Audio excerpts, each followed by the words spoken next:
Should be up and rolling on here as well. Hello, everybody. Welcome in. Glad you're here today. My name is Tom Anderson with Hendricks Wealth and Estate Management, and I appreciate you all spending your lunch with me today. Joined with me on screen is Jim Madel. He's one of our other advisors here on staff. And the title today, what we're all here for, is Beyond the 401k. And I kind of think that that's the whole point. Most people I talk to, they'll have a 401k, maybe even an IRA, and figure they're pretty much good. Retirement's covered, moving on. And while that is a great start, there still are other things to be thinking about that are going to have an impact on how your retirement actually goes. And most people don't even know that they need to make them.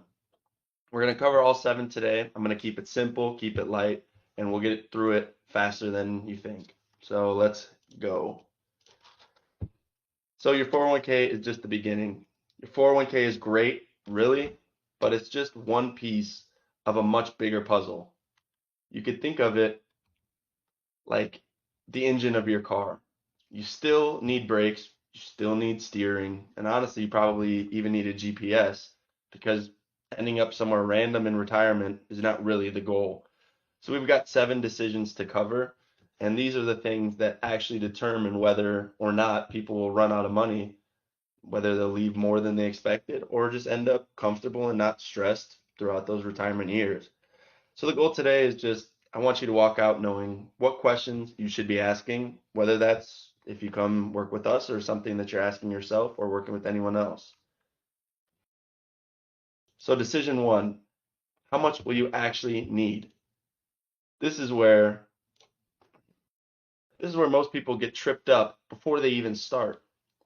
You've probably heard of the rule, try to replace about 80% of your income, and that's not really a bad starting point, but we've talked to clients who spend way more in retirement and some who spend way less. And some clients, maybe that number fits, but here's what can tend to happen. Spending might be able to peak early when you're healthy, active, have time to do stuff, might dip in the middle, can climb later because of healthcare. And a flat number might not capture any of that. It might not tell you, how much am I actually spending? And that's what really matters. What does your lifestyle look like? Where are you trying to live? How long, people in your family tend to live? And there's no real rule of thumb that knows any of that. And you don't need a perfect number. You need a real number. A rough estimate on how you actually want to live is a lot better than just guessing. And this is going over what are you spending now? What expenses are you going to still have when you get to retirement and what expenses you're going to need to carry on throughout all of your retirement years. And decision two, when should you actually retire? Kind of sounds obvious, you know, when you want, right? But timing can matter a lot more than you expect. Every year that you keep working does two things at once. It'll add to your savings and it'll knock out another year you'd be pulling money out. Um, and when those two things come together, they compound in a meaningful way. And of course, early retirement sounds great, but you have to think if you retire at 55 or 62, it could mean 35 years of retirement versus 28, and that's a long time to make the money last. So, um, you have to be looking at these things from a broader scope. And one thing people can underestimate too is the healthcare gap. If you retire before age 65, you're not on Medicare yet, so you'll be paying for your own coverage, and that can run people over $1,000 a month per person. And these are real costs that sneak up on people, but retirement can really look however you want it to. Some people can phase in with part-time work, consulting. Some people want to just be done for good the second they retire. And that's really just a decision that you should be thinking about when you're starting to figure out when should I actually retire? Can I afford to retire early? Or are these expenses that I didn't think about going to impact that? Decision three, we get asked this one constantly. When should you claim Social Security? So some quick mechanics. The earliest you can claim is 62. Generally speaking, the full retirement age is 67. If you wait until age 70, you can get the max. And every year past that full retirement age might add 8% more to your benefit permanently. Sounds like a good deal.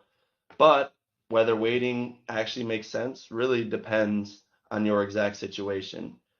Your health matters. If you have a reason to think you might not make it deep into your 80s, claiming earlier might pencil out to be a better outcome for you. If you've got other income, you don't need it right away, waiting can make sense. But here's what people always miss. If you're married, this can affect your spouse's survivor benefit as well.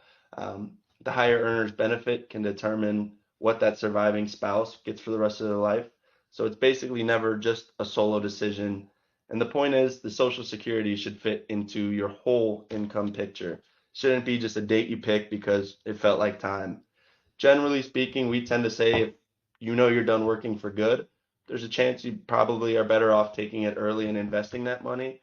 But this can be dependent on each person. So just making sure that that is the best option for you can be an important thing. Now, decision four, this is about taxes, specifically how your accounts are taxed. And this one can either save people or cost people a lot of money over time. So, quick refresher on the three buckets. You have your pre-retirement accounts. These are your traditional 401ks, your traditional IRAs. Basically, you get the tax break now, pay taxes when you pull out money later. You're basically betting you'll be in a lower bracket in retirement. Your Roth accounts flip that. You pay taxes now, it grows tax-free, and you pull it out tax-free. If you think taxes are heading up or if you want more flexibility in your retirement years, Roth can be a really powerful tool to do that, especially when you're younger. And then there are, your taxable brokerage accounts. They don't have the special protections, but they don't really have as many restrictions either. You can pull it out whenever you want for whatever you want without penalty. And here's where you get the real value is having money across all three can give you options in retirement. You can pull from whichever bucket is the most tax efficient in any given year. And that flexibility can add up to real money over a 20 or 30-year retirement. Now, decision five, how will you turn those savings into income? Accumulating money and spending it down are genuinely different problems. The skills that got you to retirement don't automatically carry you through it. You hear the phrase, tigers don't change their stripes, might hold true. You've heard of the 4% rule. If you withdraw 4% in year one, adjusted for inflation, your money historically might last for about 30 years. That's a good starting point, but it's not a guarantee. And the reason is a sequence of return risks. Let's say the market tanks right at the beginning of your retirement while you're still withdrawing the same rate can be a problem if you're not set up in the most optimal way.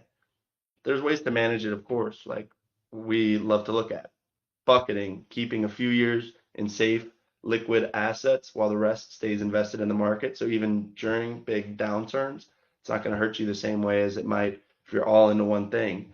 And then drawing from those different account types um, in that smart order. Guaranteed income sources um, for fixed costs can be a great thing to have.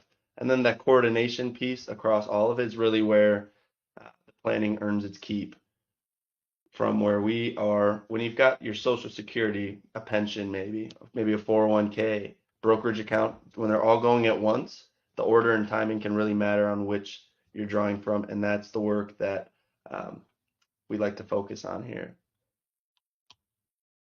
Decision six, how much risk should you be taking as you're approaching and getting closer into retirement? And this one can go both ways. People mess it up in both directions. Too aggressive, too late is the obvious one. If you're heavy in stocks right before you retire and the market drops, you might be delaying your retirement or cutting your spending, which is not fun at all. But here's the one people don't think about as much, being too conservative too early.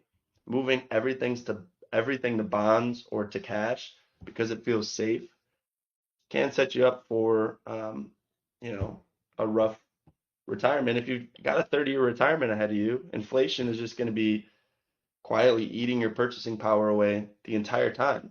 You can run out of money without ever losing a dollar just by not keeping up.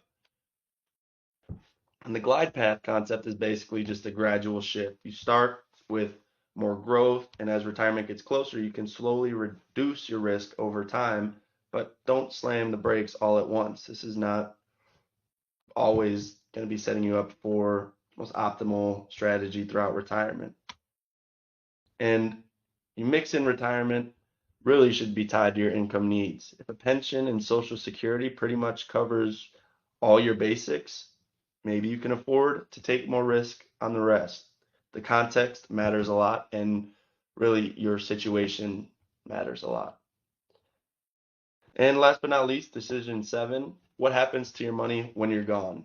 Estate planning. I know it's not maybe the most exciting topic for everybody, but this one can be really, really useful. Nobody wants to give more money to Uncle Sam even when you pass. Um, First things first, estate planning is not just for ultra wealthy people. If you have stuff and people in your life that matter to you, you need a plan. Otherwise, the state makes one for you and it probably doesn't look like what you want it to. And here's something that can surprise a lot of people. The beneficiary designations on your retirement accounts and your life insurance overrides your will. Whether that's from when you opened the account in 1998, who's ever on that form is going to be getting the money. That's where the money goes, regardless of what your will might say. Updating these is one of the highest value, lowest effort things anybody can do when it comes to estate planning. And you don't want to accidentally give money to your college girlfriend just because you forgot to update her off of the beneficiary list on your investment account from when you were 22. Um, Basic documents everybody should have is a will, maybe a power of attorney, so someone can make financial decisions for you if you can't. And a healthcare directive spelling out what would you like to do if you were incapacitated. And depending on your situation too, um, a trust can be a powerful tool, and they're not just for ultra wealthy individuals. Trusts can help your assets pass down to heirs without ever going through probate, can give you more control over how and when your money is distributed, and offer privacy that maybe a will alone won't provide. And if your estate has potential tax exposure as well, or you want to do any meaningful charitable giving once you pass, there can be a lot of very good strategies that help reduce that taxable burden and create a real impact in society. And that's kind of where estate planning can get kind of fun.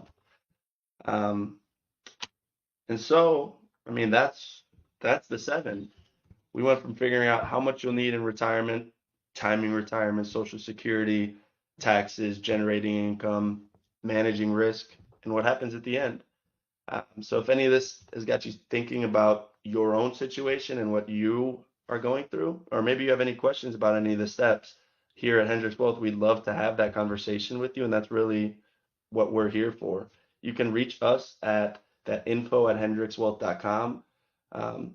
Or at either office. We are located both in Algonquin, Illinois, and right here where I am in Bradenton, Florida. It's always no pressure, no obligation, just real conversations. And again, thank you so much for joining me today. And if you have any questions, there should be a Q&A box down below, and feel free to pop questions in the chat. Excellent. Yeah, thanks, Tom. That was a great presentation. While we're waiting to see if there's any questions, for those of you that are in attendance today or anyone watching this on its replay, we do this every Wednesday, same time, 11:30 Central. There will be one change coming up that I'm going to tell you about, but next Wednesday we have a special guest from one of our mutual fund companies, Columbia Threadneedle. Luke Kogan will be speaking about technology investing. Is AI an opportunity or hype? Then the following week, on June 17th, Jim Hendricks will be talking about You're a Millionaire. Congratulations. Now avoid these mistakes millionaires make. Then the following Wednesday, this will be a live presentation in the evening. We're going to host a live Ask a Financial Advisor Anything session out at Oak and Alchemy Smokehouse and Woodfire Pizza, and that's in Woodstock, Illinois. And you can visit our events page on hendrickswealth.com to sign up for that. Then on July 1st, we will have another special guest, Amanda Nelson from Senior Lifestyle Solutions, and she's going to be speaking about the cost of aging. So those are a few of the upcoming webinars we have and live in-person events. But yeah, I'll turn it back over to Tom to wrap it up if we don't see any questions come in. All right. Yeah, I don't currently see any questions in the chat. If you do have any questions, feel free to email us at that email on the screen. Go to our website, and we have all of our contact information on there. Or feel free to give us a call at that number or our Florida number, which should be on the website as well.